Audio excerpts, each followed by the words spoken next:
ఏమిటి వారి కాంగ్రెస్ పార్టీ సీనియర్లు దూకుడుకి కళ్ళు వేస్తున్నారా? టీడీపీ ముందంజలో ప్రతిపక్షంగా ముందుకు దూసుకుపోతోందా? మరి కేసీఆర్ ని ఎవరు బాగా ఇబ్బంది పెడుతున్నారు, ఇరుకుని పెడుతున్నారు? వంశీచంద్ర రెడ్డి గారు ముమ్మాటికి మీరు ఏదైతే ఒకరు దూకుడుగా వెళ్తున్నారో ఒకరు దూకుడుగా వెళ్ళట్లేదు, యువ ఎమ్మెల్యేలు అసంతృప్తిగా ఉన్నారనేది దాంట్లో ఏమాత్రం కూడా వాస్తవం లేదు. నిన్ననే బడ్జెట్ పైన డిస్కషన్ స్టార్ట్ అయింది. నిన్న తెలుగుదేశం పార్టీ సరే వాళ్ళ స్ట్రాటజీ ఏముందో టిఆర్ఎస్ వాళ్ళు ప్రభుత్వం ఏమనుకున్నారో వాళ్ళు సస్పెండ్ అవ్వడం జరిగింది. జానారెడ్డి గారు మాట్లాడుతూ చాలా ఘాటుగా తీవ్రమైన విమర్శలు ప్రభుత్వం పైన చేయడం జరిగింది. వారికి 10 నిమిషాలు 15 నిమిషాలు సమయం వచ్చింది అంతే. నిన్ననే ఇనిషియేట్ చేసినారు. ఇప్పుడు ఒకవేళ అసెంబ్లీలో గొడవ చేయడము, వెల్లోకి వెళ్లడము, చేతులు ఎత్తడము, మైకులు ఇరగొట్టడము అదే దూకుడంటే కాంగ్రెస్ పార్టీ దాన్ని హర్షించదు. ప్రజాస్వామ్యంలో ఉన్నాము, ప్రజలు హర్షించే తగ్గట్టుగా మన వ్యవహారం ఉండాలి. ప్రభుత్వాన్ని ఇష్యూ బేస్డ్ గా విమర్శించాలి. ప్రభుత్వం ఇచ్చినటువంటి హామీలను నిలబెట్టుకునేటట్టుగా ప్రెజర్ తీసుకురావాల్సిన బాధ్యత ప్రతిపక్షం పైన ఉంటది. ఒక పార్క్ వరకు ధర్నా చేశారు, గేట్ దగ్గర ధర్నా చేశారు, అసెంబ్లీలో ధర్నా చేశారు, సస్పెండ్ అయ్యారు. మొత్తం ఇదంతా అదే చెప్తున్నాను. మీ ఉద్దేశంలో నేను అనుకుంటాను సస్పెండ్ అయితేనే దూకుడుదనము, ధర్నా చేస్తేనే మీ ఉద్దేశం అలానే కనిపిస్తుంది. ధర్నా చేస్తేనే దూకుడుదనము, సస్పెండ్ అయితేనే దూకుడుదనము, ఒక పుస్తకం తీసి గవర్నర్ మీద ఇసిరేయడమో, స్పీకర్ ని ఏదో అనడమో అంటే దూకుడుదనం అంటే అది ప్రజాస్వామ్యం హర్షించదు, ప్రజలు హర్షించరు. కాంగ్రెస్ పార్టీ జాతీయ పార్టీ, లాంగ్ టర్మ్ ఓరియంటేషన్ తో ఉండే పార్టీ, ప్రజల కోసం పోరాటం చేసే పార్టీ, ప్రజల పక్షాన ఉంటాం మేము ఎప్పుడైనా గానీ. అంతేగాని ప్రజాస్వామికంగా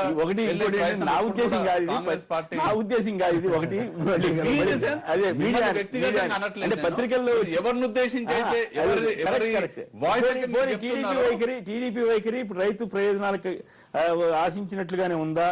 రెండు కేసీఆర్ గారు చెబుతున్నట్టుగా ఆంధ్ర ప్రయోజనాలని ఆంధ్రాలో జరుగుతున్న ఆంధ్ర ముఖ్యమంత్రి లేదా ఆంధ్ర ప్రభుత్వం చేస్తున్న విషయాలని బయటకు వస్తాయని టీడీపీ వాళ్ళు అడ్డం పడుతున్నారని అంటున్నారు. మీరేమంటారు? TDP, Congress party, Bharatiya Janata party, CPI, CPM అందరూ కూడా ఈ రోజు రాష్ట్రంలో ఉన్న రైతుల పరిస్థితులపై చర్చ జరగాలంటున్నారు. రైతులు ఇబ్బందికరంగా ఉన్నారు, రైతు ఆత్మహత్యలు జరుగుతున్నాయి. రైతు ఆత్మహత్యలు రాష్ట్రంలో జరుగుతున్న తరుణంలో వ్యవసాయ శాఖ మంత్రి గారు అనుచిత వ్యాఖ్యలు చేయడం జరిగింది రైతులపైన. ఇవన్నీ రైతు ఆత్మహత్యలు కావు, కుటుంబ కలహాల ద్వారా జరుగుతున్నటువంటి ఆత్మహత్యలని. సో మేమందరం కూడా వ్యవసాయ శాఖ మంత్రి గారు క్షమాపణ చెప్పాలి హౌస్ లో. క్షమాపణ చెప్పిన తర్వాత హౌస్ కంటిన్యూ చేద్దామనేది ఒకటి. అదిగాక చాలా తీవ్రమైన సమస్య, ఇప్పుడు క్లిష్టమైన సమస్య రాష్ట్రం ఎదుర్కొంటుంది కాబట్టి రైతు ఆత్మహత్యల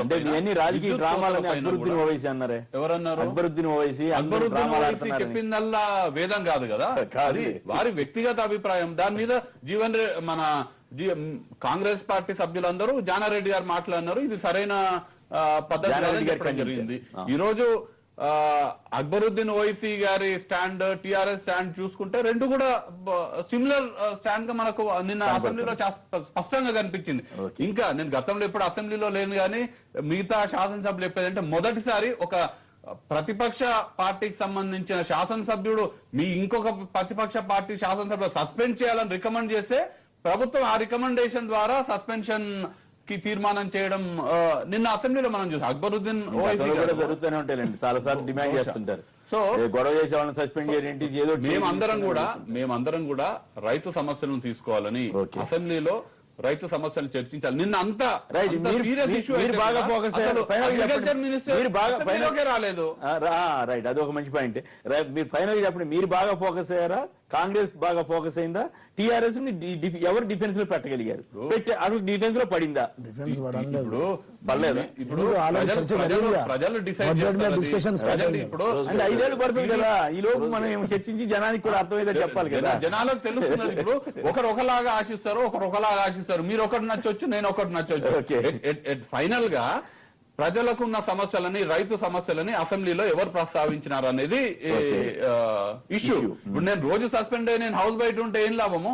నేను ఇష్యూ తీసుకురావాలి కదా అసెంబ్లీలో. టీడీపీ వాళ్ళు తొందరపడ్డారంటారా? నేను అసెంబ్లీలో ఇష్యూ తీసుకురావాలి. టీడీపీ వాళ్ళు తొందరపడ్డారా, టిఆర్ఎస్ వాళ్ళతో, ఎందుకంటే మొదటి రోజు తెలంగాణ రాష్ట్రం ఏర్పడిన తర్వాత మొట్టమొదటి బడ్జెట్ సెషన్ లో బడ్జెట్ పైన డిస్కషన్ జరిగే మొట్టమొదటి రోజు ఒక పార్టీ, సరే ఏ పార్టీ అయినా ఉండనివ్వండి, ఒక పార్టీకి సంబంధించినటువంటి సభ్యులు సస్పెండ్ అయినారంటే సరైన, అంటే అది మంచి సాంప్రదాయం కాదు. సస్పెండ్ అయిన వాళ్ళకు మంచి సాంప్రదాయం కాదు, సస్పెండ్ చేసిన వాళ్ళకి అంతకన్నా మంచి సాంప్రదాయం కాదు. టీడీపీని కూడా కలుపుకెళ్లాలని అపోజిషన్ గా ఉన్నప్పుడు ప్రతి ఒక్క అపోజిషన్ పార్టీని ఇష్యూ బేస్ గా కలుపుకొని వెళ్ళాలని ప్రయత్నం చేస్తారు. అక్కడ టీడీపీయా బీజేపీ ఏదని కాదు, రైతుల సమస్య ముఖ్యము, రైతుల ఇష్యూ ముఖ్యము, రైతులని ప్రభుత్వం పట్టించుకోవట్లేదు. రైతుల పక్షాన ఎవరైతే పోరాడతారో వాళ్ళందరూ ఇప్పుడు జీవన్ రెడ్డి వచ్చి మాతో కలిసి రైతుల పక్షాన్ని పోరాడుతా అంటే జీవన్ రెడ్డి అని కూడా కలుపుకుంటాం మేము. టీఆర్ఎస్ ఏ పార్టీ రైతుల ఇష్యూ ముఖ్యం. అయితే 379 మంది ఆత్మహత్యలు చేసుకున్నారు. టీడీపీ వాళ్ళు టీఆర్ఎస్ వాళ్ళు డైరెక్ట్ గా చెబుతున్నారు చంద్రబాబు డైరెక్షన్ లో ఇదంతా జరిగిందని అంటున్నారు. మీరేమంటారు? కాంగ్రెస్ ఎమ్మెల్యేలుగా మీరేమంటారు? చంద్రబాబు డైరెక్షన్ లో ఏం జరిగిందని? అదే టీడీపీ ఎమ్మెల్యేలు డైరెక్షన్ చంద్రబాబు అండి. టీడీపీ వాళ్ళని ప్రశ్నించండి. అది కూడా అడుగుతాం, మీకు కూడా అభిప్రాయం ఉండాలి, మీరు అక్కడ చూస్తున్నారు కదా. ఒక అధికార పక్షం పార్టీ ఇష్యూ మీద మాట్లాడాలి. ఇష్యూ మీద మాట్లాడుతున్నప్పుడు వ్యవసాయ శాఖ మంత్రి వచ్చి సభకు వచ్చి క్షమాపణ చెప్పాలని చెప్పినారు. టీడీపీ గాని, కాంగ్రెస్ పార్టీ గాని, బీజేపీ గాని దాని మీద మాట్లాడండి. చంద్రబాబు నాయుడు ఆదేశాల మీద, ఇంకెవరు ఆదేశాల మీద, ఇంకేదో ఇష్యూతో మీరు మాట్లాడతారు. ఎందుకంటే ఇష్యూ ఏంది? వ్యవసాయ శాఖ మంత్రి క్షమాపణ చెప్పాలి రైతుల పైన అనుచిత వ్యాఖ్యలు చేసినందుకు. వ్యవసాయ శాఖ మంత్రి అసలు అసెంబ్లీకి వస్తాయి కదా. రైట్, ఆ ఇష్యూ బాగా చెప్పారు. ఈ ఇష్యూ మీద మీ అభిప్రాయం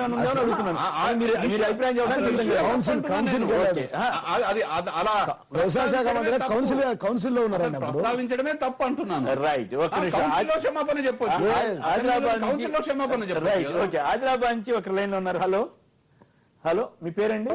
హలో నాగన్న గారు, నమస్కారం, మాట్లాడండి. నాగన్న గారు, నిన్న అసెంబ్లీలో రైతు సమస్యలపై చర్చకు సిద్ధం అంటే టీడీపీ వాళ్ళు అడ్డం పడ్డారనేది వీరి వాదన. కానీ వ్యవసాయ మంత్రి డిమాండ్ క్షమాపణ చెప్పాలన్నది మా డిమాండ్ అన్నది, వాళ్ళు అన్యాయంగా సస్పెండ్ చేశారనేది వారి వాదన. మీరేమంటారు? టీఆర్ఎస్ ఎమ్మెల్యే గారు జీవన్ రెడ్డి గారు మాట్లాడేది. మాట్లాడండి. ఆయనతో ఏం పని వచ్చింది మీకు? జీవన్ రెడ్డి గారు నమస్కారం సార్. రైట్, మాట్లాడండి. హలో, చెప్పండి సార్. జీవన్ రెడ్డి గారు చెప్పండి. నాగన్న చెప్పండి. ఈ ఇది రైతు హత్యల గురించి ఇదంతా కుటుంబ కళాలు అవి ఇవి అంటున్నారు మీరు. చెప్పండి. అయితే ఇవన్నీ అది కాదు సార్, మీరు తిరిగి చూడండి. మీరు ఎమ్మెల్యేలు కానీ ఎవరైనా పరామర్శించిందా, లేకపోతే ఎక్కడ పోయి చూసిండ్రా? 100% రైతులకు ఇప్పుడు ఈ సీజన్, పత్తి సీజన్ 1.5 months నడుస్తుంది, అంతకంటే ఎక్కడ నడది. ఒకటి 10 కుంటాలు ఎవరేజ్ వెళ్ళేది 3 కుంటాలు 4 కుంటాలు వెళ్తుంది. చావకపోతే ఏం చేస్తారు సార్? మళ్ళీ ఇంకోటి రైతు రుణమాఫీ అని చెప్పి, బంగారం అని చెప్పి ఇప్పటిదాకా బంగారం రుణమాఫీ లేదు. తెలంగాణ రాష్ట్ర ప్రభుత్వం పూర్తిగా రైతు పక్షపాతి ప్రభుత్వం, రైతుల ప్రభుత్వం, రైతుల సంక్షేమం, రైతే రాజన్న ప్రభుత్వం. ఎందుకంటే అనేక మంది లక్షల మంది ఆత్మహత్యలు జరగదన్న ఉద్దేశంతోనే దేశ చరిత్రలో ఏ ప్రభుత్వం నిర్ణయం తీసుకొని 17,000 కోట్ల రుణాలను మాఫీ చేసిన ఘనత ఈ రాష్ట్ర ప్రభుత్వం అన్న. అనేక మంది రైతుల పక్షాన స్వామిరెడ్డి గారు హైదరాబాద్ నుంచి లైన్ లో ఉన్నారు. స్వామిరెడ్డి గారు, నమస్కారం, మాట్లాడండి. నమస్కారం అండి. అసెంబ్లీ పరిణామం, అసలు పాత జరిగే విషయాల గురించి మీకెందుకు? ఇప్పుడు మీరు ఏం చేస్తారో చెప్పండి. పాత జరిగే విషయాలు అన్నింటినీ తోడుకుంటూ ఎంతకాలం మధ్య పెడతారు? లాస్ట్ కాంగ్రెస్ అంత ముందున్న వాళ్ళు తిట్టింది, ఇప్పుడు టీఆర్ఎస్ ఇక్కడ తిట్టింది. ఇది ఎంతకాలం చేస్తారు? చర్చ జరగనిచ్చి ఉండాల్సిందా? సస్పెండ్ అవడమే కరెక్టా, లేదా సస్పెండ్ చేయడం తప్ప? మీరేమనుకుంటున్నారు? కాదు సార్, చర్చ జరగాలి. పక్కా చర్చ జరగడానికి అయితే వాళ్ళకి రోజుకు ఎన్ని డబ్బులు ఇస్తుంది? 1,63,00,000 కోట్లు బడ్జెట్ ప్రవేశపెట్టారు మొన్న. దాంట్లో రోజుకు లెక్క ఏంటి, ఎంత ఖర్చు అవుతుందో? ఆ డబ్బులన్నీ ఎవరని వీళ్ళు జేబులో నుంచి ఇస్తున్నారా? మరి ఇప్పుడు ఎవరు అసెంబ్లీ పంపించింది ఎందుకు? మేము అయ్యా మీరు చర్చించిన మా సమస్య మీద అన్నావు. హైదరాబాద్ లో రేపు సమ్మర్ వస్తుంది, వాటర్ సమస్య వస్తుంది. ఓకే, నేను అందరూ అడిగేది ఏంటంటే, అయ్యా మీరు ఈ సమస్యలను కట్టిపెట్టండి. రైతులు ఆత్మహత్యలు చేసుకుంటున్నారు, విద్యుత్ సమస్య ఉంది, వాటర్ సమస్య ఉంది. రైట్, ఓకే, ధన్యవాదాలు. ఫిరోజ్ గారు మరొకరు మహబూబ్ నగర్ నుంచి లైన్ లో ఉన్నారు. ఫిరోజ్ గారు, నమస్కారం, నమస్కారం సార్. నమస్కారం, మాట్లాడండి. సార్ నేను కూడా చూసాను సార్ అసెంబ్లీ మొత్తము. ఆ, సార్ మొత్తం గడబడి చేస్తే అసెంబ్లీ ఎట్లా నడుస్తుంది సార్? మొత్తం గడబడు, దొంగ రాజ్యం, దోపిడీ, మొత్తం ఇదే గడబడు. చర్చ జరగాలంటే సైలెంట్ గా సీరియస్ గా జరగాలి చర్చ. చర్చ అసలు జరగాలి. మాట్లాడడానికి ఇస్తలేరు, సీఎం గారికి సమాధానం చెప్పనిస్తలేదు. హరీష్ రావు గారు అదే అంటారు, చర్చ చేయండి, మాట్లాడండి, మీరు క్వశ్చన్ అడిగితే మేము ఆన్సర్ ఇవ్వడానికి రెడీ ఉన్నామంటే అసలు మాట్లాడతలేరు. వాళ్ళు గడబడి చేస్తున్నారు, ఎట్లా నడుస్తుంది సార్ అసెంబ్లీ? ఇంకోటి, పార్టీ అధికారంలో వచ్చి 4 months అవుతుంది. రైట్. 4 months అనే కరెంట్ వచ్చేది సార్, 24 hours. అసలు టీడీపీ కాంగ్రెస్ కారణం సార్ కరెంట్ లేదు తెలంగాణ అంటే. కాంగ్రెస్ పార్టీ, టీడీపీ పార్టీ, అసలు టీడీపీ పార్టీలో వచ్చేసి మొత్తం చంద్రబాబుకు అనుకూలంగా మాట్లాడుతున్నారు. ఎందుకు సార్ అవసరమా? ఆయన ఏమో కరెంట్ ఇస్తలేరు. పూర్తిగా టీఆర్ఎస్ లైన్ చేస్తున్నారు. మాట్లాడమంటుండు సభలో, లొల్లేందుకు భయ్? అంతవరకు ఓకే, మాట్లాడినది అంటారు. అంతవరకు కరెక్ట్ చెప్పారు. ఆ తర్వాత టీఆర్ఎస్ అభిమానంగా మాట్లాడినట్టు అనిపిస్తాం. ప్రజల పెద్దిరెడ్డి గారు. కోరిక అది. ఎక్కడ కూర్చున్నా ఇట్లా కూర్చున్నా ఇదే చర్చ చూసే అవకాశం ఉంటది. అవును. అర్థాన్ని చూస్తా ఉన్నాం.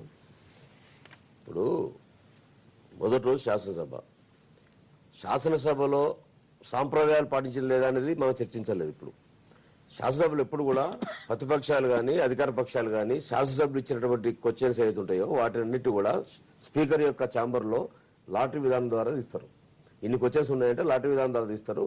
దాంట్లో ప్రతిపక్షానికి ఫస్ట్ ప్రయారిటీ ఇస్తారు, తర్వాత అధికార పక్షానికి కూడా క్వశ్చన్స్ ఉంటాయి, ఉండదని కాదు. ఆ విధంగా చేయకుండా వన్ సైడెడ్ గా వాళ్ళు లాటరీ లేకుండా వాళ్ళ ఇష్టం వచ్చిన పద్ధతిలో క్వశ్చన్ వేసుకున్నారు. వాళ్ళే ప్రశ్న వాళ్ళే జవాబు చెప్పుకునేటువంటి ఒక ఫస్ట్ ప్రశ్న అది పెద్ద ఇష్యూ కాదు. ఆ ప్రశ్న ఎందుకు వేసిన కాదు ఇష్యూ అక్కడ. అదేగా కేసీఆర్ గారు అదే ఇష్యూ అన్నాడు, నేను వాస్తవాలని చెప్తానని భయపడి.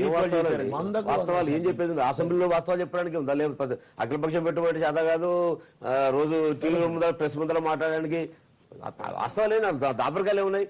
రాష్ట్ర విభజన సమస్యలతో కూడిన రాష్ట్ర విభజన అనేది ప్రజలందరూ తెలుసు. అక్కడ సమస్యలు ఉన్నాయి, ఇక్కడ సమస్యలు ఉన్నాయి. అక్కడ లోటు కరెంట్ ఉంది, ఇక్కడ లోటు కరెంట్ ఉంది.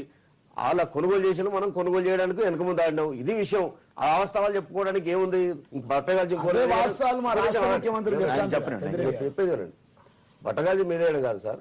నేను భోజనాలు పిలిచిన, ఎసరు పెట్టినా, మంట పెట్టినా, చేయగడుకోమని చెప్పి మంట మీరు పెడుతున్నట్టున్నారు. లేదు, ఎసరు రావాలంటే మంట కావాలి కదా, వంట చేయాలంటే.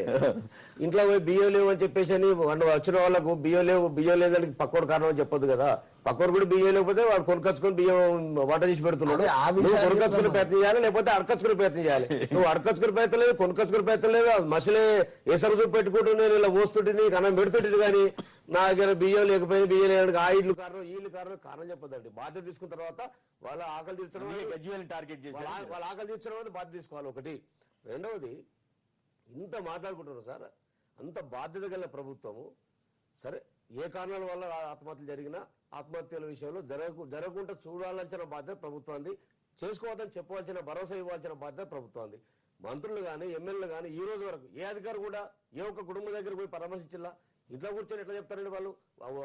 వాటన్నిటి గురించి మాట్లాడొచ్చు కదా మీరు హౌస్ లో. అదే చెప్పాం కదా, మంత్రి అనుచిత వ్యాఖ్యలు చేసిన దాని విషయంలో అడిగిలు తప్పలేదు కదా.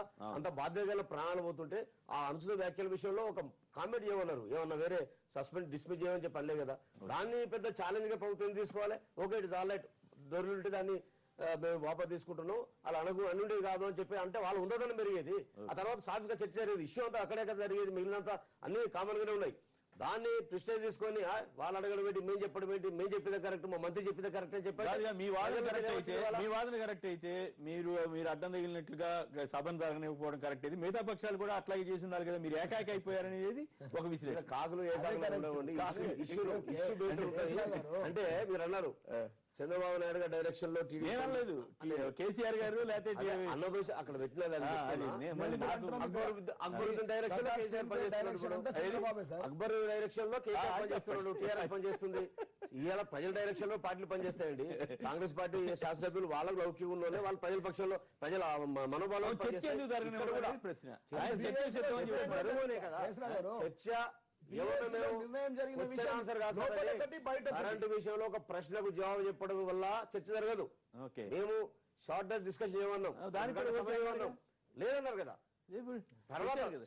తర్వాత కదా మొదటి ప్రతిపక్ష డిమాండ్ చేసిందో మొదలు ఒప్పుకున్నట్టు కాదు. ఆయన ఎవరు అడిగారు, ఒక ఆయన ఎవరు మంత్రి గారు ఎవరు గత 10 ఏళ్లలో ఎప్పుడైనా ఏ వాయిదా తీర్మానం ఏ స్పీకర్ అయినా ఆమోదించారు. ఓకే. వాయిదా తీర్మానం ఆమోదించకపోతే షార్ట్ క్వశ్చన్ కింద షార్ట్ క్వశ్చన్ కింద మేము తీసుకుంటాము. ప్రాముఖ్యత కలిగిన అంశము. ప్రశ్నోత్తరాలు అయిన తర్వాత కదా. అదే విషయం చెప్పాలండి.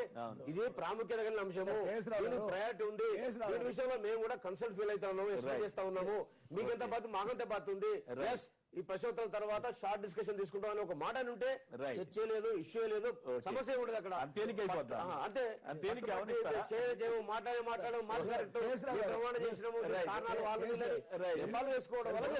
చాలా స్పష్టంగా నిన్న తెలంగాణ రాష్ట్ర ప్రజలకు అర్థమైపోయింది. తెలుగుదేశం పార్టీది గతంలో 2 కళ్ళ సిద్ధాంతం లాగానే 2 సూపుల సిద్ధాంతం, 2 సూపుల సిద్ధాంతం. బీఏసీలో వచ్చి ఒకటి మాట్లాడతారు. ఇదే తెలుగుదేశం నాయకులు కాంగ్రెస్ మేము చెప్పిన మాట కాదు ఇది. అక్బరుద్దీన్ ఓవైసీ సభలో మీరు సర్క్యులర్ ఇష్యూ చేస్తారండి. బీఎస్ లో ఏం జరిగిందో చాలా స్పష్టంగా, బీఎస్ లో చాలా స్పష్టంగా క్వశ్చన్ అవర్ లో ఇవి జరుగుతాయి. దాని తర్వాత మీరు రైతు సమస్యలపై, విద్యుత్ పై, రెండింటిపై మీ ఇష్టంనంత మాట్లాడదాం. మా రాష్ట్ర ముఖ్యమంత్రి వర్యులు స్వయంగా 30 రోజులు కాకపోతే 40 రోజులు కొనసాగిద్దాం. అన్ని ప్రజా సమస్యలపై, రైతు సమస్యలు చర్చించడానికి నేను సిద్ధంగా ఉన్నా. మేమే చెప్తాం, మీ బండారం బయట పెడతాం, మీ బట్టలు ఇప్పుతామని తెలుగుదేశం నాయకులకు మేము చెప్తే, ఎస్ సార్ మేము చెప్తున్నాం, మీ బండారం బయట పెడతామని చెప్పి మేము చెప్తా ఉంటే, ఇక్కడ టీడీపీ నాయకులు 2 సూపర్ సిద్ధాంతం. బీఎస్సీలు ఒకటి మాట్లాడతారు, లోపల ఒకటి మాట్లాడతారు, బయట మీడియా పాయింట్ ఒకటి మాట్లాడతారు. వారు మాట్లాడిన మాటలకు వారికి కట్టుబడి లేదని చెప్పి మేం చెప్పలేమండి. ఎంఐఎం అక్బరుద్దీన్ ఓవైసీ గారు చెప్పారు. సార్ జానారెడ్డి గారు సార్,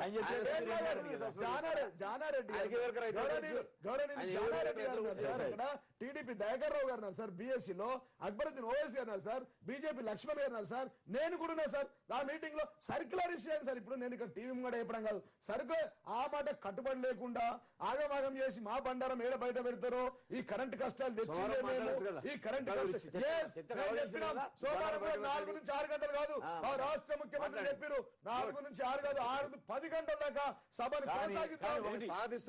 టీడీపీ ఎమ్మెల్యేలు గజ్వేల్ నియోజకవర్గానికి వెళ్ళి మీ సీఎం గారి నియోజకవర్గంలో ఇవన్నీ జరుగుతున్నాయని ఎక్స్పోజ్ చేశారు కదా. చేస్తారండి. ఇప్పుడు కేఎస్ రావు గారు, మీకు రైతు మీరు చాలా సీనియర్ జర్నలిస్టులు. రైతు ఆత్మహత్యల గురించి గడిచిన 57 సంవత్సరాలు ఎంతమంది రైతులు చనిపోయారో మీకు చాలా స్పష్టంగా తెలుసు.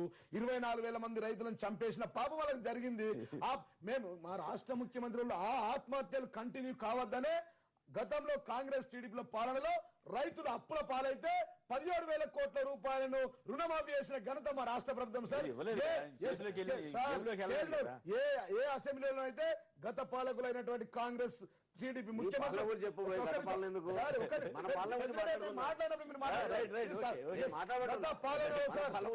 ఏ అసెంబ్లీ సాక్షిగా ఒక్క పైసా ఇవ్వం, తెలంగాణ పదాన్ని నిషేధించిన అసెంబ్లీలో 1,637 కోట్లతో మేము బడ్జెట్ పెట్టిన ఘనత మా రాష్ట్ర ప్రభుత్వం.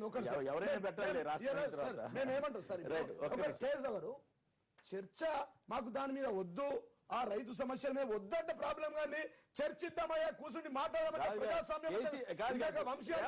ఒక ఆసక్తికరమైన వ్యాఖ్య చేసేది, ఆంధ్రోళ్ళు పోయారు, దొరల పాలన వచ్చిందని మళ్ళీ నిన్న విమర్శించారు. ఆంధ్రోళ్ళ పాలన అంటే మరి చంద్రబాబు, రామారావు, రెడ్డి, రాజేడ్ అనే వ్యక్తి కథా స్క్రీన్ ప్లేస్ డైరెక్షన్ మొత్తం చంద్రబాబు, మా కొండ సురేఖ అక్క డైరెక్షన్ ప్రొడ్యూసర్ అంతా చంద్రబాబు గారు ఆధ్వర్యంలో నడుతుంది. అక్కడ బటన్ నొక్కగానే రేవంత్ రెడ్డి గారు ఇక్కడ లేస్తా ఉంటారు. నేను చెప్తా ఉన్నాను సార్, కేసీఆర్ గారు నేను చెప్తున్నా సార్, ఒకవేళ కనుక మరి ఈ విషయాన్ని మేము మా ముఖ్యమంత్రి చర్చకు సిద్ధం లేకపోతే జానారెడ్డి గారు బయటకు వెళ్ళాలి కదండి, అక్బరుద్దీన్ గారు బయటకు వెళ్ళాలి కండి, బీజేపీ నాయకులు వెళ్ళాలి కండి, సిపిఐ బయటకు వెళ్ళాలి కండి. ఒక్క టీడీపీ నాయకులు ఎందుకు రాద్ధాంతం చేసిరండి? కథా స్క్రీన్ ప్లే డైరెక్షన్ మొత్తం చంద్రబాబు కాకపోతే మేము ఒక్కటి చెప్తా ఉన్నాం, పూర్తి కారకుడు చంద్రబాబే. తెలుగుదేశం వాళ్ళు వాళ్ళ బండారం ఏడ బయట పడుతుంది.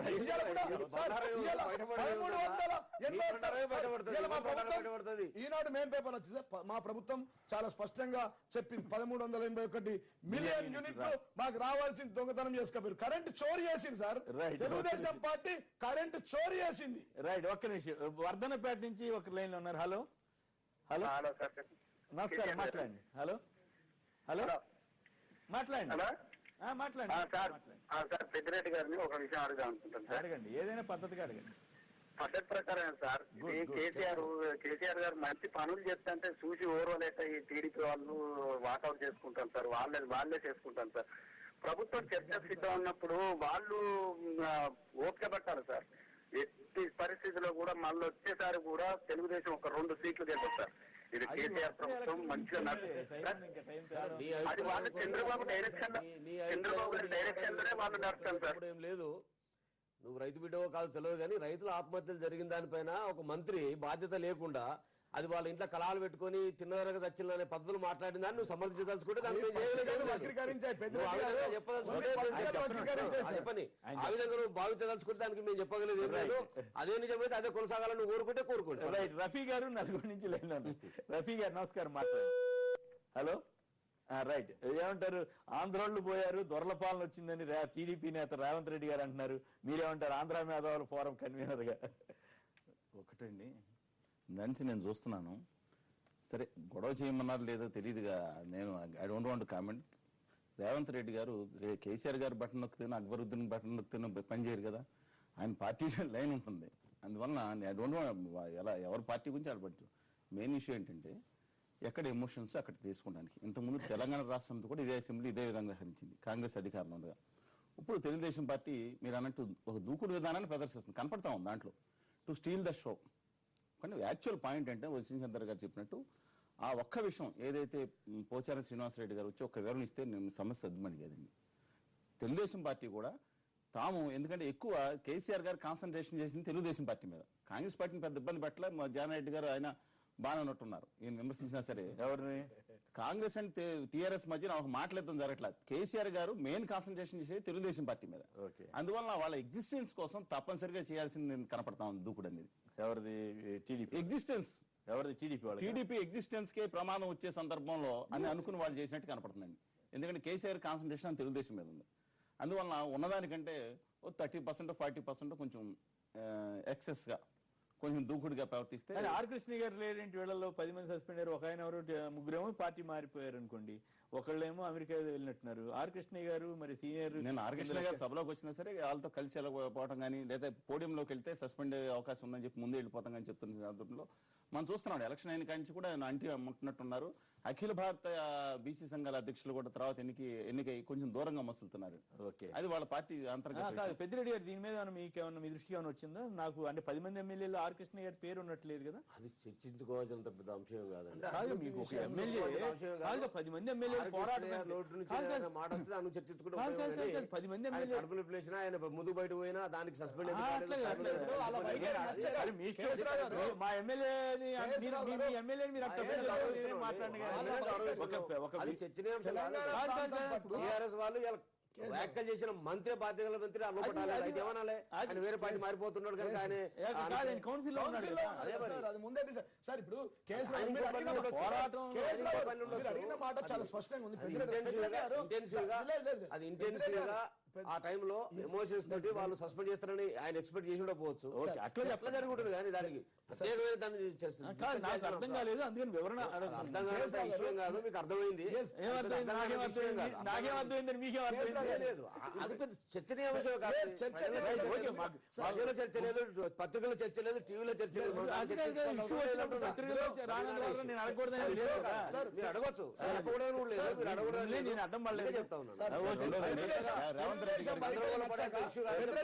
తెలుగుదేశం వైఖరి నచ్చక అటువైపు కాంగ్రెస్ వాళ్ళు లోపలనే ఉన్నారు, ఇటు ఎంఐఎం వాళ్ళు ఉన్నారు, బీజేపీ ఉన్నారు, అన్ని ప్రతిపక్షాలు ఇస్తారు.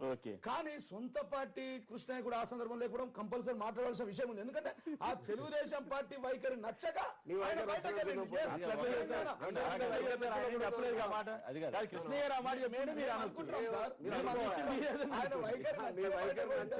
మీ వైఖరి నచ్చి మంత్రి మాటలు నచ్చి రైతుల ఆత్మహత్య పర్వాలేదు అనుకునేది నచ్చి అందరూ అనుకుంటారు.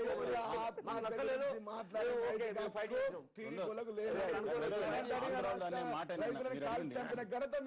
ఆంధ్రాలో అనే మాట అనే హక్కు అబ్సల్యూట్ రేవంత్ రెడ్డి గారికి లేదండి. కోస్తా రాయలసీమ ప్రాంతాల్లో ఇవాళ యాక్చువల్గా 54% అనేది బిల్లులో లేకపోయినా సరే అక్కడ తీసుకుని ఆ ప్రాంతానికి అన్యాయం చేస్తున్నట్టు ఎవరు మోసపోయారు ఏంటి అనేది రేపు పొద్దున్న చర్చ చేసుకోవాల్సింది. దీనికి ధీటుగా సమాధానం చెప్పాల్సింది అక్కడ సోమిరెడ్డి గారు చెప్పాలండి. అంతేనా? ఖచ్చితంగా చెప్పాలి. ఎవరు జరిగింది, ఎంత అన్యాయం జరిగింది, ఆ ప్రాంతానికి 1702 కోట్లు పెట్టి కరెంట్ కొంటా అన్నారు. ఒక గంట పవర్ కట్ పెట్టొచ్చు కదండి అక్కడ, వాళ్ళ లోట్లో ఉంటే. రెండోది అది 54% లేదని చెప్పి పక్కన మేమందరం మిగతా అధికారులు విద్యుత్ ఉద్యోగులు చెప్తుంటే తీసుకొచ్చి తెలంగాణ ఆ ప్రాంత హక్కుల కోసం మాట్లాడాల్సిన నేతలు అక్కడ ఊరుకుంటున్నారు. మాకు చంద్రబాబు గారి మీద కోపం లేదు, మీద వైఎస్ఆర్ గారు ఎందుకంటే మాట్లాడలేదని బాధ. ఓకే. 54% లేదు. 9,900 మెగావాట్లు రావాల్సింది 7,800 వచ్చింది. లాస్ అయిపోయాం. ఓకే. హక్కుగా తీసుకోవాలి. అది తెలంగాణ కరెంట్ ఇవ్వండి. నేను తెలంగాణకి ఏంటంటే వాళ్ళ రైతులు ఆత్మహత్య చేసుకునే పనులు అన్నిటికీ పక్కన పెట్టి కరెంట్ ఇవ్వండి. కానీ మాకు కావాల్సిన 2,000 కోట్లు దెబ్బతిన్నాం. అక్కడ మాట్లాడే నాదులు లేకుండా పోయాడు మా ప్రాంతంలో, కనీసం నిలదీసే నాదులు లేకుండా పోయాడు. Right, okay. విజయ్ కుమార్ గారు హైదరాబాద్ నుంచి ఒక లైన్ లో ఉన్నారు. విజయ్ కుమార్ గారు నమస్కారం, మాట్లాడండి. హలో హలో నమస్కారం, మాట్లాడండి. సార్ నమస్తే సార్, కేసీఆర్ గారు. నా 2 ప్రశ్నలు ఉన్నాయి, జీవన్ రెడ్డి గారితో మాట్లాడాలండి. అడగండి, గట్టిగా అడగండి. నమస్తే జీవన్ రెడ్డి గారు. నమస్తే నమస్తే బ్రదర్, హలో ఏదైనా పద్ధతిగా అడగండి. చెప్పండి. హలో మాట్లాడండి. జీవన్ రెడ్డి గారు నమస్తే అండి.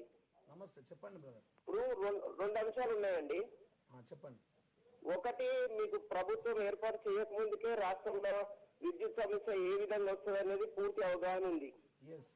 అందులో మీరు మీ కేసీఆర్ గారు కూడా చెప్పారు మనకు ఏమేమి సోర్సెస్ ఉన్నాయి, మనం ఏ విధంగా ఎనర్జీని రైతులకు సప్లై చేస్తాం, ప్రజలకు ఇస్తామనేది అది పూర్తిగా పాత విషయాలు వద్దు. నిన్న చర్చ జరగాలా వద్దా? చర్చ జరగాలి కాబట్టి దాంట్లోనే భాగంగా నేను ఏం చెప్తున్నానంటే, మీరు అన్ని తెలిసి కూడా మీకు పవర్ ప్రాబ్లం ఏ విధంగా ఉంది రెక్టిఫికేషన్ చేసుకోలేక కేవలం తెలుగుదేశం ప్రభుత్వం మీద అబండాలు మోపి మీరు పబ్బం గడుపుకుంటున్నారో తప్పిస్తే సమస్య పరిష్కారానికి చెప్పండి. కంప్లీట్ చేయండి సార్, కంప్లీట్ చేయండి. రెండోది ఏంటంటే, ఓకే, ఇప్పుడు ఈ ఎవరైతే ఎమ్మెల్యేస్ ఇక్కడి నుంచి అక్కడ జంప్ అయినో వాళ్ళ మీద ఒక చిన్న ప్రశ్న అండి. అవును. ఇప్పుడు constitution of India article 181 clause 2 reads as follows: a person shall be disqualified for being a member of the legislative assembly or legislative council of the state. Is so disqualified under the 10th schedule. Subparagraph 2 of the 10th schedule reads as follows: an elected member of a house who has been elected as otherwise Rafi గారు నల్గొండ నుంచి line లో ఉన్నారు. రఫీ గారు నల్గొండ నుంచి. Hello Rafi గారు మాట్లాడండి. Right. Vijay గారు అడిగిన సమాధానం, విజయ్ గారు చాలా స్పష్టంగా విజయ్ గారు అడిగిన సమాధానం నేను చెప్పేది ఏంటంటే, కరెంటు కష్టాలు ఉన్నాయి తెలుసు కాబట్టి ఇలా 6,000 మెగావాట్లు 2,000 మెగావాట్లు 1,000 మెగావాట్లు నిన్నగాక మొన్న ఛత్తీస్గఢ్ తో ఒప్పందం చేసుకుని 9,000 మెగావాట్లకు పని ప్రారంభమైంది. 5 నెలల్లో 9,000 మెగావాట్లు రీచ్ అవడం అంటే వచ్చే 9,000 మెగావాట్లు అండి. రానున్న సమయం ప్లాన్ అగ్రిమెంట్. ఎప్పుడు 5 నెలలు ఏంటండి? 5 నెలల తర్వాత 5 నెలలు ఏంటండి? మీరు మాట్లాడేటప్పుడు కొంచెం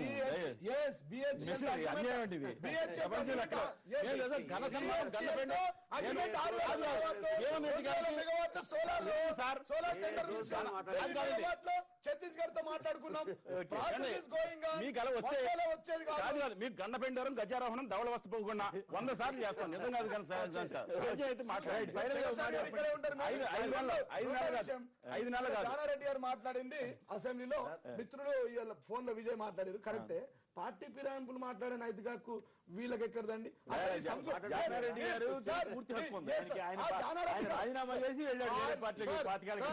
కొమ్మినేని గారు ఆయన కాదు సార్. మేము తెలంగాణ ఉద్యమంలో 11 మంది మా ఎమ్మెల్యేని తీసుకుపోయి నా సంస్కృతి తీసుకొచ్చింది ఎవరండి? కాంగ్రెస్ వాళ్ళు కాదా? అంతకుముందు చంద్రబాబు కాదా సార్? సంస్కృతి కంటిన్యూ వస్తుంది. మా పార్టీలో చేయని వాళ్ళు మాత్రం కేవలం అభివృద్ధిని చూసి మాత్రం టిఆర్ఎస్ ప్రభుత్వం ఏదైతుందో ముఖ్యమంత్రి గారు ఆన్ రికార్డ్ అసెంబ్లీలో చెప్పడం జరిగింది. ఈ రోజు సోనియా గాంధీ గారు తెలంగాణ రాష్ట్రం ఇచ్చినారు, మనందరం పోరాటం చేసి తెలంగాణ రాష్ట్రం తెచ్చుకున్నారు. ఒక నూతన ఒరవడికి మనం నాంది వేయాలి, మనం మంచి పద్ధతుల ద్వారా తెలంగాణ ప్రజలకు మంచి పరిపాలన ఇవ్వాలి, తెలంగాణ అభివృద్ధి పదంలో నడిపించుకోవాలని మాటలు చెప్పడం వరకు ఫైన్, కానీ చేతలలో అది కనిపించట్లేదు. ఓకే. టిఆర్ఎస్ మంత్రులు కానివ్వండి, ముఖ్యమంత్రి గారు కానీ ఎవరు మాట్లాడినా గానీ గత ప్రభుత్వాలు అవి చేసినాయి, గత ప్రభుత్వాలు ఇవి చేసినా అని మాట్లాడుతున్నారు తప్ప ఇప్పుడు మేమేం చేయాలి, ఇప్పుడున్న సమస్యలు ఎవరు మాట్లాడలేదు. మర్చిపోతాం. మనం ఏం చేయాలి, ఉన్న సమస్యలను మాట్లాడి చెప్పండి. 379 మంది ఆత్మహత్యలు చేసుకున్నారు, వాటిని వక్రీకరిస్తున్నారు. అత్యధికంగా గజ్వేల్ నియోజకవర్గంలో 20 మంది ఆత్మహత్యలు చేసుకున్నారు. మేనిఫెస్టోలో 8 గంటల కరెంట్ ఇస్తా అన్నారు. ఇప్పుడు 8 గంటల కరెంట్ ఎక్కడన్నా ఏ ఊర్లోనైనా రైతులకు 8 గంటల కరెంట్ వస్తుందా? అసలు ఏ మాత్రం కూడా రైతులను పట్టించుకోకుండా ఎక్కడ ఇదంతా బయటపడుతుందనో ప్రతిపక్షాల పైన మీరు గతంలో అది చేసినారు, గతంలో ఇది చేసినారంటే మీకు అధికారం ఇచ్చింది ఎందుకు? గతంలో వాళ్ళు సరిగ్గా చేయలేదనే మీకు అధికారం ఇచ్చినారు. మేము చేయండి, మీరు చేసి చూపించండి. లేనిపోని ఆంధ్రోళ్ళు పోయారు, దొరల పాలన వచ్చిందని రేవంత్ గారు అన్నారు. దాంతో మీరు ఏకీపిస్తారా? మీరు అడిగిన ప్రశ్న కంటే ముందు ఇక్కడ వీళ్ళకి దూరదృష్టి లేదు, వీళ్ళకి అవగాహన లేదు, బాధ్యరాహిత్యంగా వ్యవహరించాలని చెప్పడానికి ఒక ఉదాహరణ చెప్పదలుచుకున్నాను సార్. చెప్పండి. ఇప్పుడు మనం ఛత్తీస్గఢ్ నుంచి వెళ్ళి మనకు లైన్స్ లేవు కనుక మనం కరెంట్ తీసుకోలేకపోతున్నాం. 1000 మెగావాట్ల ఒప్పందం జరిగింది. వచ్చే సంవత్సరం వరకు మనం లైన్లు వేసుకుని తీసుకొస్తామని చెప్పాను. ఛత్తీస్గఢ్ నుంచి ఆల్రెడీ మద్రాసుకు లైన్స్ ఉన్నాయి. మద్రాసుకు తమిళనాడు స్టేట్కు మనం ఎన్టీపీసీ నుంచి వెళ్ళి మనం సౌదర్న్ గ్రిడ్ నుంచి వెళ్ళి 600 మెగావాట్లు ఇస్తున్నాం. 1000 మెగావాట్లు వాళ్ళకి అక్కడ అడ్జస్ట్ చేసుకుని 1000 మాట ఇక్కడ అడ్జస్ట్ చేసుకోవచ్చు. అంటే విజన్ ఉంటే ఆలోచన ఉంటే మనసు ఉంటే మార్గాలు ఉన్నాయి. అవి చూడకుండా అనవసరమైన రాద్ధాంతం చేసుకుంటూ, అనవసరమైన రాజకీయం చేసుకుంటూ, అసలు రైతులు చంపుకుంటూ, పంటలు ఎండబెట్టుకుంటూ,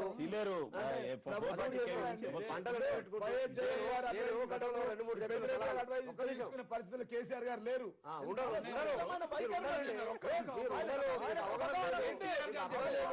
మీకు అవగాహన లేక చేస్తున్నారు. కేసీఆర్ గారి మాటలే మనం విన్నాం. గతంలో కేసీఆర్ గారు అధికారంలో లేనప్పుడు ఛత్తీస్గఢ్ నుంచి ఆంధ్రప్రదేశ్ పవర్ తీసుకున్నారా? గోదావరి నది నెల రోజుల్లో నుంచి ఇటు లైన్లు వేద్దాము, నెల రోజుల్లో తీసుకొద్దామా. ఈ రోజు ఏమైంది మరి? 5 నెలలు ఈ పాపం మీదే అంటున్నా. ఈ దరిద్రం, ఈ పాపం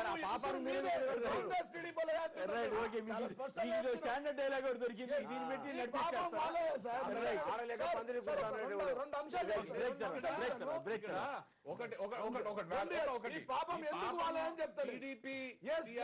టీడీపీ కాంగ్రెస్ వాళ్ళు అన్న వాళ్ళు ఒక్కసారి మీరు బెంచ్ల వెనకాల తిరిగి చూసుకోండి. మీలో టీడీపీ వాళ్ళు ఈ రోజు వ్యవసాయ శాఖ మంత్రి గతంలో తెలుగుదేశం పార్టీలో ఉన్న చంద్రశేఖరరావు గారు మా యూత్ కాంగ్రెస్ నుంచి వచ్చిన అతను, యూత్ కాంగ్రెస్ లో రాజకీయ వచ్చిన అతను. మీ చంద్రశేఖరరావు గారిని అన్నట్టే చంద్రబాబు తెలంగాణ టీడీపీ ఎమ్మెల్యేలు తెలంగాణ శాసనసభలో రభస చేస్తున్నారన్న కొండా సురేఖ గారి వ్యాఖ్యలతో ఏకీపిస్తారా అంటే 69% మంది అవునని, 31% మంది కాదన్నారు. ఇప్పుడు చిన్న విరామం తర్వాత లైవ్ షో కొనసాగుతుంది.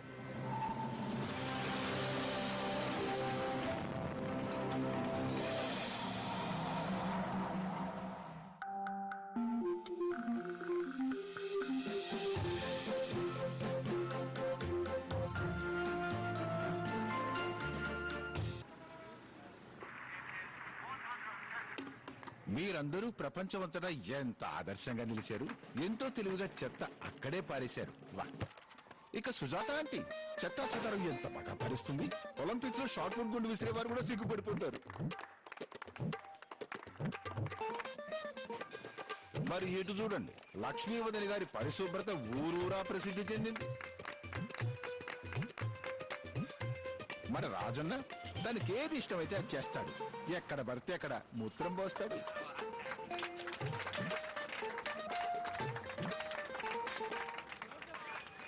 ఈ దేశం కూడా మీ ఇల్లే.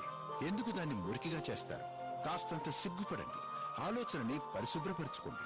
अगर एक बार 125 करोड़ देशवासी तय कर ले कि मैं गंदगी नहीं करूंगा, तो दुनिया की कोई ताकत नहीं है जो हिंदुस्तान को गंदा कर सकती है. స్వచ్ఛ భారత్, ఒక్క అడుగు పరిశుభ్రత వైపు. ఇది అన్వేషపూరితమైన అడుగు.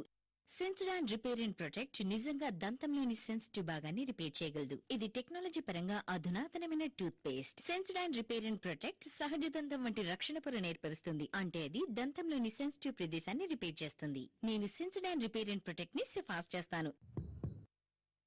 పిల్లలతో, పెద్దలతో, ఇల్లంటేనే అనుబంధాలతో నా కుటుంబాన్ని ఉమ్మడిగా ఉంచే బాధ్యత నాది.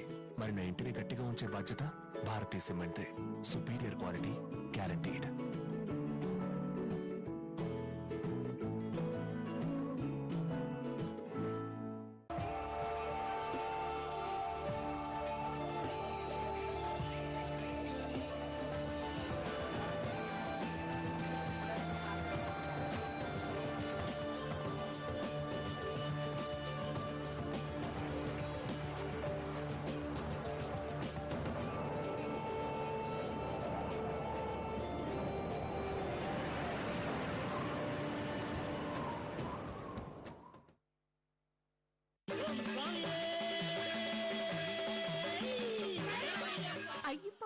ప్రియులారా, పూజకి ఉపయోగించండి గోపురం కుంకుమ మరియు పసుపు పొడి.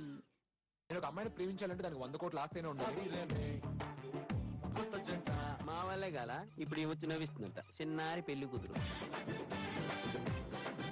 హై బడ్జెట్ లో అత్తారింటి దారేది ఎంత హిట్టో, లో బడ్జెట్ లో ఈ సినిమాలు అంత హిట్. డ్రామాలు ఆడుతున్నావా? డ్రామాలు నువ్వు నా చేతుల్లో ఎలా చేస్తావో నువ్వు డిసైడ్ అవ్వు.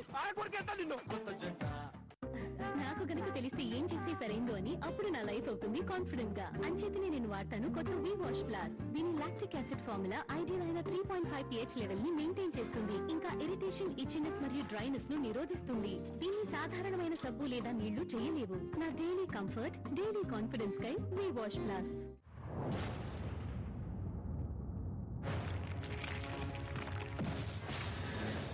A phone so tough, yet so thin. The excitement will never wear thin. Cellcom Millennia Q455.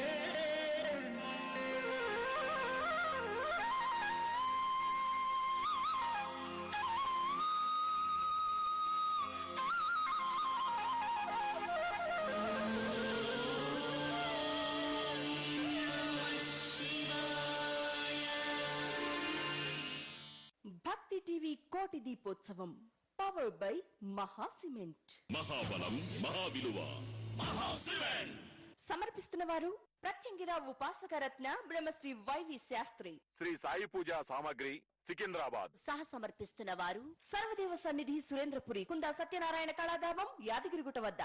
Dhanvantari foundation international ధన్వంతరిలో సభ్యత్వం బ్రాహ్మణ ఉన్నతికి సహకారం. లక్కీ టైమ్ ఇన్ న్యూమరాలజీ నిర్వాహకులు Shri Ramakrishna Nihan. Pain fit herbal powder and oil. Tulasi hospitals, ECIL X road, Hyderabad. Shri Divya Shakti Pratishtan Shri Lakshmi Kubera Dhanavarsha యంత్రం. Bommu biopharmaceutical private limited. Shri Lakshmi Nrusimha ఉపాసకురాలు Shrimati Nellutla Haripriya. Penna cement నిర్మాణానికి నాణ్యతకు అనుబంధం.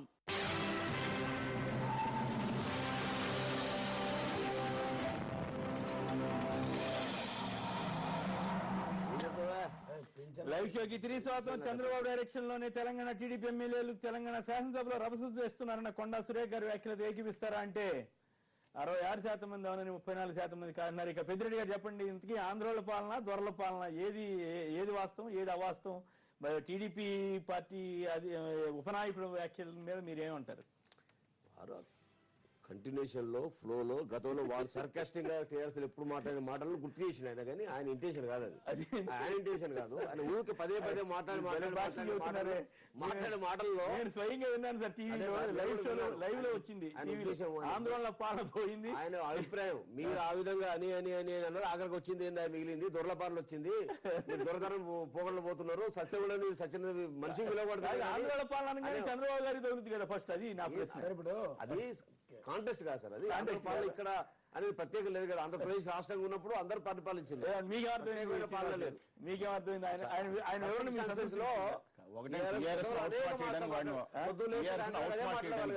ఆంధ్రలో పాలన అనేవాళ్ళు కదా. అట్లా ఆఖరి దొరలపాలనే వచ్చింది కదా అని మీనింగ్. అది ఆంధ్రలో పాలన పోయింది కానీ రేవంత్ రెడ్డి గారు మంచి నేర్పారు. కేసీఆర్ పూర్వ రైతు పక్షపాతి, ఆయన స్వయంగా రైతు పాలన ఉంది ఇక్కడ. కానీ కనసాయిగల్లో పనిచేసే రేవంత్ రెడ్డి దాంట్లోకి అయితే మాది లేదు పాలన. ఆంధ్రలో పోయినా మాకు ఇంకా దరిద్రం పోతలే అనే విధంగా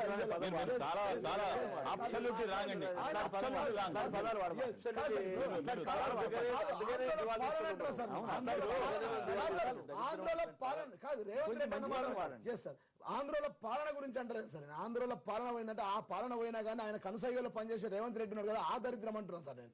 ఇదే దరిద్రం ఏ, కాదండి. అంతే కదా సార్. ఇలా అసెంబ్లీలో- పనిచేయలేదా? సార్ అసెంబ్లీలో మంత్రిగా ఇలా చేయలేదండి? మేము అన్ని విషయాలపై మీకు అన్ని- మాట్లాడే సార్, అధికారం హక్కు ఎక్కడ ఉంది? సార్, మీ ఇలా- నాయకుడే- సార్, మీ నాయకుడు కేసీఆర్ 20 ఏళ్ళు గారు, పనిచేసిన కేసీఆర్ పార్టీలో. గారు, సార్, ఆయన కేసీఆర్ గారు. ఎవరికంటే ఎవడు ఊడలే. ఓకే. సార్ ఇప్పుడు మేము ఏమంటామంటే సార్ ఆంధ్రలో అంటారు సార్, ఆంధ్రలో పాలన పోయినా కానీ ఆంధ్రలో కనసాయిలో పనిచేసే రేవంత్ రెడ్డి అసలు ఆంధ్ర దరిద్రం పదవి ఏంటండి? మాకు పోలేదు. అసలు మీరు ఆంధ్రులు కదా? ఏమన్నా మీరు సార్? ఆంధ్రులు కదా? అదే సదరం పెద్ద ఆంధ్రులు రేవంత్ రెడ్డి ఏమన్నా మాకు అన్య భాషలు నేర్పి ఆంధ్ర సకిలించు ఆంధ్రుడా నీవు చావు ఎందుకు అన్నాడు ఆయన. ఏమన్నాడు? మళ్ళొకసారి చెప్పండి. అన్య భాషలు నేర్పి ఆంధ్రం